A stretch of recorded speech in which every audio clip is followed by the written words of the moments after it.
Hey there guys, Prince Laharu-kun here with a little bit of a different video for you this time. So, now that we're on to episode 3 in Disgaea, there's going to be a new thing that's going to be opening up to us called the Item World. And let me tell you, if you've ever played if any of you out there have ever played the Disgaea games beyond the main story, then you understand just how important and how pivotal the Item World is in these games. And so, I was trying to figure out how I was going to cover this because I wasn't sure if I was going to cover it in the story, so I decided I'm just going to give it my own video. Or give it its own video. So, this is going to be unscripted, and hopefully I'll cover everything in this go. And yeah, so let's go ahead and get started with this. This is some pre-done footage that I did to prepare for this video. So, I want to go ahead and get started with what the item world is. So in Disgaea, every single item has a procedurally generated dungeon inside of it. And these dungeons are completely random. The landscaping is different, the background, the enemies, the items that you'll encounter in there. Everything is completely random, including geosymbols and whatnot. Now, the purpose of the item world is that every single time that you complete a floor in the item world, your item gains a level. Now, when you go into the item world, your goal is to get through at least a minimum of 10 floors each time you go into the item world. Every 10th floor, you'll get the option to go back to the Overlord's castle so you can heal and save and whatnot. But for all intents and purposes, your goal is to get through 10 floors.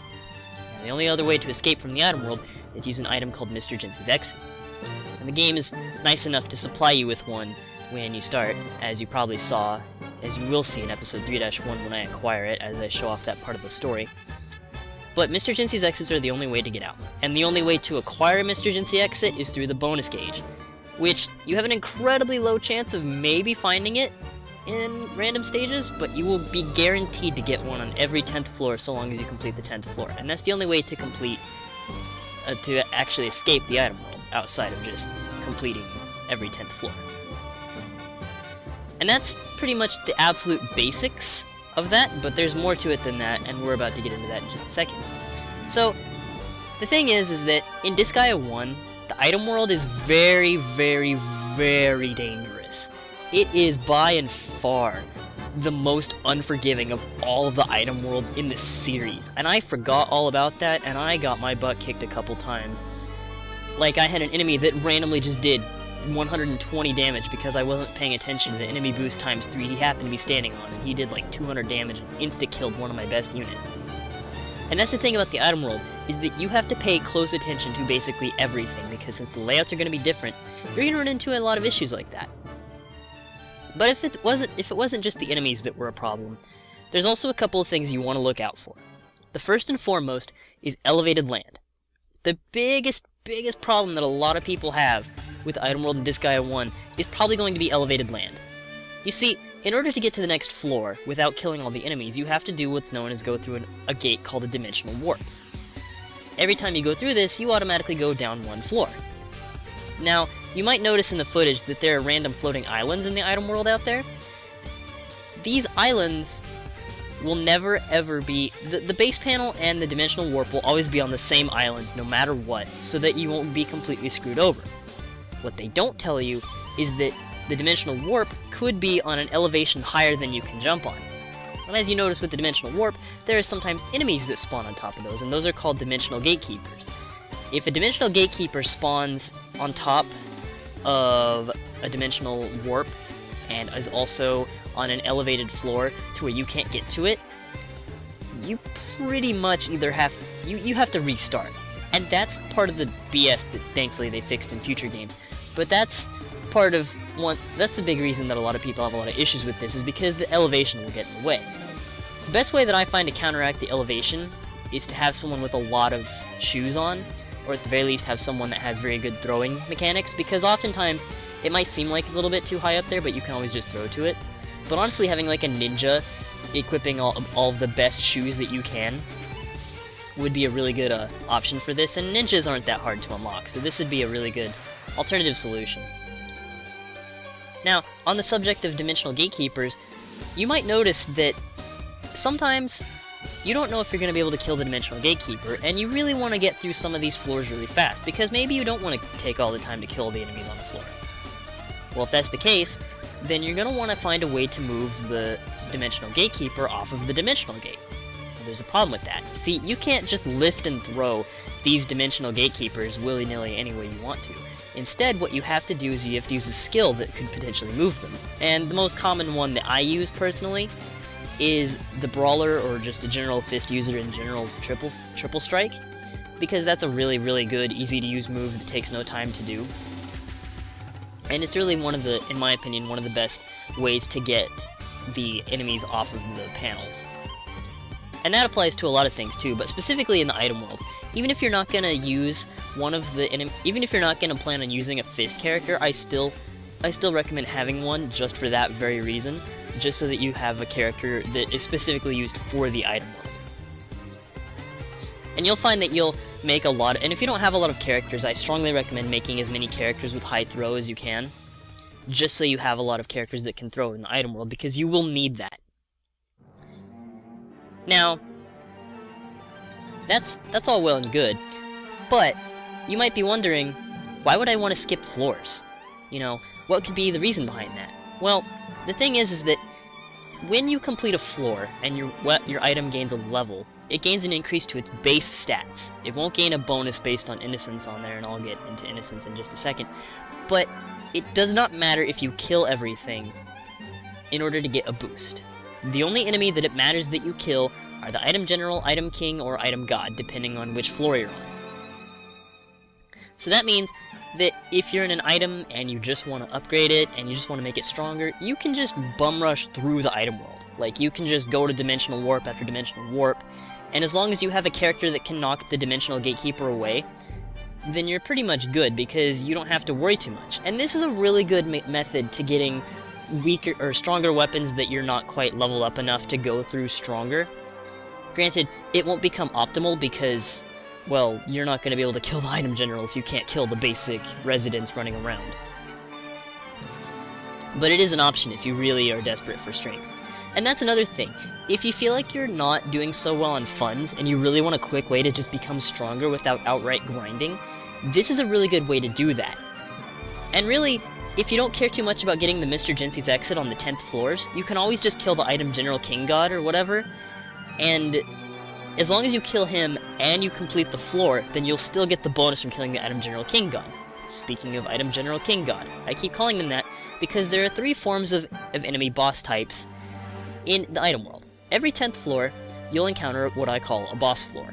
And on the boss floor will be either an Item General, Item King, or Item God, depending on the floor. Every 10-20 floor is going to be an Item General, where every 30th floor is going to be an Item King. So that means that 30, 60, 90 are going to be Item Kings, 10, 20, 40, 50, 70, 80 are going to be Item Generals. Item Gods will only appear on floor 100. But now, that leads to another thing. How do you determine how many floors an item has? Because some items can only have 30 floors, and that's based on rarity. See, I haven't gone into rarity yet, but just know that if an item is of basic rarity, then it'll only have 30 floors. If it's a rare item, it'll have 50 floors, and if it's a legendary item, it'll have 100 floors. Which means, optimally, the items that you really want to level up, you should always have legendary variants of, but we'll get into that later. But for now, just know that that's what determines how many floors that you'll encounter in the item world. So, with that in mind, as long as you go through the item world, and as long as you can kill the item general and leave, you'll be able to get maximum bonuses out of the item world. And that's really all you need to know about it. And really, aside from that, that's the bare basics of exploring the item world and surviving. I mean, as well as miscellaneous stuff, make sure you have a healer, and if you're not one for healers, make sure you have healing items, because you never know when you're gonna get smacked by a really strong attack that you just didn't see it coming, you weren't paying attention to a geo panel, you stepped on a damage panel you didn't mean to. There could be any number of things that could go wrong. Now, the other important part of the item world, and I will try to keep this as simple as possible, but this is the part that can and might trip you up sometimes. If you've noticed, while I was playing the game, you might have noticed that there are random items that have little orbs next to them, and next to them are usually stat numbers. Those little orbs are called specialists, and I'm going to tell you this right now, in every other Disgaea game, they call them innocents. And I will probably call them innocents more than once, but just know that when I talk about subduing an innocent, I'm talking about a specialist in this case, and it's just out of habit. I just wanted to clear that up. So there are three types of enemies. There are three types of people that live in, well, enemies that live in the item world. They're the item world bosses. There's the residents, which are literally there just for you to beat up and get experience and money from. That's their only purpose. And then there's innocents, or specialists.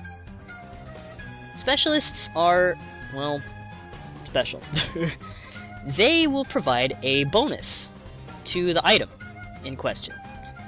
Now, as you might notice on some items, let's say for example on an item, you're looking at the specialist list when you hit the square button to see their name, and they've got a name and a number next to it. Let's say we're looking at an item that has a gladiator on it. That gladiator has the number 5 next to it, which means that that gladiator is probably about level 5. What happens if you go into the item world? If you go into the item world, you can actually encounter this gladiator, and you'll notice that his HP bar is yellow. See, innocents won't actually really attack you. They'll always go after the other enemy residents first. So you're probably thinking, what do I do? Your goal when you see these guys is to kill them, murder them, destroy them on the first turn. Don't let the residents get their way with these enemies, because the residents of the item world will always go after the specialist first if they can help it. If they can't, they'll go after you. But the AI is programmed to go straight after those innocents. Specialists. I'm gonna keep doing that. So, you want to kill those on the first turn. That's really, really important. Because see, if you kill the innocent, they'll enter into a state called subdued. If the enemy kills them, you get nothing. That innocent will also disappear. Well, no, they won't disappear off the item, I lied. They'll appear later on, but if you encounter one and it's one that you really want, you want to kill it right then and right there. You want to do everything you can to get your units to that innocent and kill it. Because if the enemies do, you get nothing out of it. And really, it's better for you to get something out of it than nothing, right? So, with that in mind, once you kill an innocent and it enters a subdued state, what does that mean? Well, when an innocent is subdued, when it was unsubdued, that gladiator example we had earlier was level 5. If you kill and subdue him, that gladiator becomes level 10. That means that anything that you equip that gladiator to will have a bonus 10 to attack on their stat, because that's what stat gladiator correlates to. This also does count for unsubdued, as unsubdued will apply stat effects to the item in question, but you always want to subdue them because their level will literally double. So, once you have a subdued innocent, let's say you got that gladiator off of a stealing hand. Well, you can't really equip a stealing hand, and an attack increasing stealing hand is not going to do you any good. What do you do? Well, if you go to the item world menu, you notice that you have this thing called move specialists. If you select that, you can actually move any innocent that you have subdued onto another item. So in this case, let's say you really want to increase the attack of that brand new shiny sword you got. Well, you could level it up in the item world, but you don't feel like going through the item world, so just stick the gladiator on there. Bam! You now have an extra 10 attack to that brand new shiny sword you just bought. Innocence and item leveling are the key components to getting stronger in this game. In fact, I would go so far as to say that understanding the basics of the item world and the innocence are of utmost importance. It is incredibly important that you understand these concepts, especially if you want to go to post-game. You will not get very far in post-game if you do not understand how this system works. It's really not a terribly complicated system now that I'm talking about it, because I thought I'd have a much harder time trying to talk about this. But really, since the game doesn't really do a good job of explaining it to you, it's no wonder people got so confused as to how to utilize this system. And really, once you've done it a few times and once you've tried it for yourself, it really starts to come together and make sense, and it's just a really cool way to strengthen your characters. And there's one thing I didn't mention, and that's the combine system. So if you go into another item, and you've got a level 20 gladiator, you kill that level 20 gladiator, and bang, you've got a level 40 gladiator, and you're stoked, and you're like, alright, awesome, I got a better gladiator. But I want to make this gladiator even stronger. How can I do that? Well, if you move that level 10 subdued gladiator that we used as an example previously, with that gladiator, you'll notice you'll now have a level 50 gladiator combined. But that kind of takes up 2 slots. See, in the item world, you only have on the item, you only have a certain amount of slots for your innocents.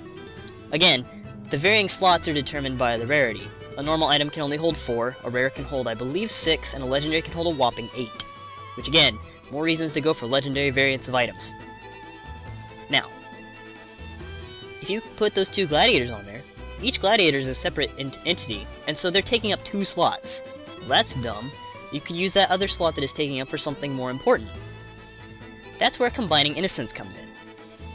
Now in the item world menu, and you will go to that menu a lot, you can select combine items, and if you select the item in question, you'll then notice that you can select that item and combine those 2 innocents together. Combining those 2 innocents does nothing more than add their level, which means that 50 combined innocent is now one single entity of level 50. And now, because you've done that, you have more slots to where you can put more stuff on there. Like, say for example, if you get the level cap of your gladiator to the max, which by the way, the max cap for stat increasing items is 19,998, you could put another level 19,998 gladiator on there, and suddenly you now have an increased attack of, I believe the amount comes to 39,996. I'm doing that math off the top of my head, I think that's right. Anyway, point is you can totally stack them. Now, some specialists don't stack, but I'll get into that when I explain the advanced mechanics of the item world, because right now I want to keep things in this simple.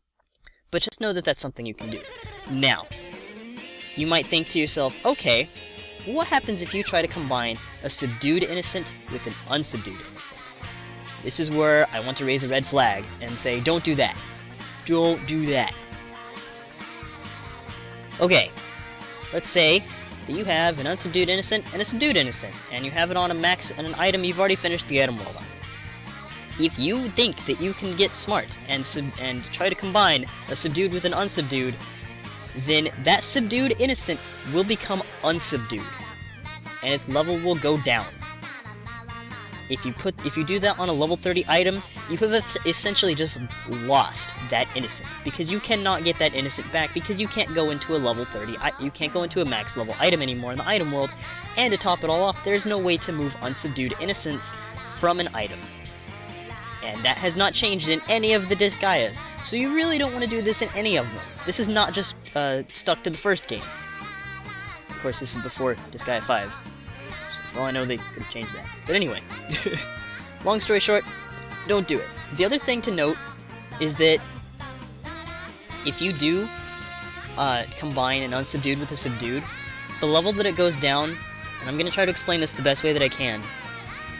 If you have a level 10 and a level 5, let's say you have a level 10 subdued and a level 5 unsubdued, if you subdue them, I believe the number will go down to either a 7 or 8. I can't remember if it rounds up or rounds down, because it will go down to that, because that's what the amount, it probably would have been 7 actually. It'll go down to the amount that it would have been